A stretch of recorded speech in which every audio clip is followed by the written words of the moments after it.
Jason Castro papalitan na ba ni Mikey Williams? Question mark pa mga pare koy. Usaping PBA, maraming fans na nagtatanong kung posible na bang palitan ni Mikey Williams si Jason Castro bilang pangunahing point guard ng TNT tropang giga. Pero posible nga ba ito o hindi? Question mark again mga pare koy. Unang-una, si Jason Castro ay matagal ng mukha ng TNT tropang giga. Kilala siya bilang The Blur dahil sa bilis at galing sa pagbuo ng opensa sa loob ng mahigit isang dekada. Siya ang naging leader ng koponan at tumulong sa pagkapanalo ng ilang kampyonato, pero sa ngayon nasa dulo na siya ng kanyang karir at madalas nang dumaranas ng injury, kaya natural lang na magkaroon ng tanong kung oras na ba para sa bagong henerasyon. Dito sa pumapasok si Mikey Williams, ang PBA Rookie of the Year noong 2021. Napakalaki na naiambag ng TNT lalo na sa kanyang kampyonato sa PBA Philippine Cup.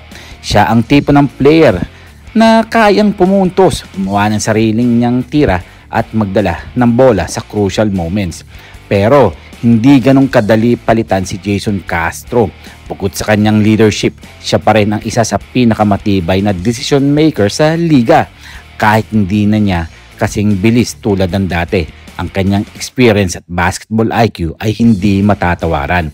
Sa ngayon, ang posibleng mangyari ay unti-unting pagpasa ng trono mula kay Castro papunta kay Mikey Williams, pero agad-agad palitan, kundi gradual transition na kung saan magsisilbing mentor si Castro habang si Mikey ang magiging bagong leader sa opensa ng TNT Katropa.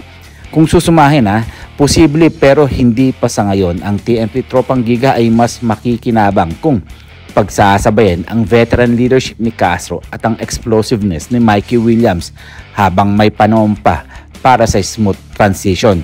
Ano sa tingin ninyo mga pare koy? Oras na ba para sa pagbabago?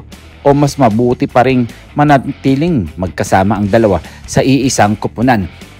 Dahil nga manganganib talaga ang rain or shine kung makakabalik nga etong si Mikey Williams, at hindi basta-basta yan mga pare koy dahil ilang kampyonato na nga, di ba, ang naibigay ni Mikey Williams sa TNT Katropa at syempre ang idol natin na si Jason Castro. Well, kayo, ano sa palagay nyo?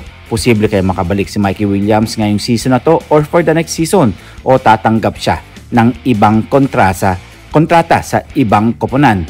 Siguro hanggang dito na lang tayo, at huwag natin kakalimutan na mag-subscribe, mag-comment, like and share, and please click the bell para ma-receive ninyo lahat ng aking notification. So see you for my next video, see you for my next vlog. God bless.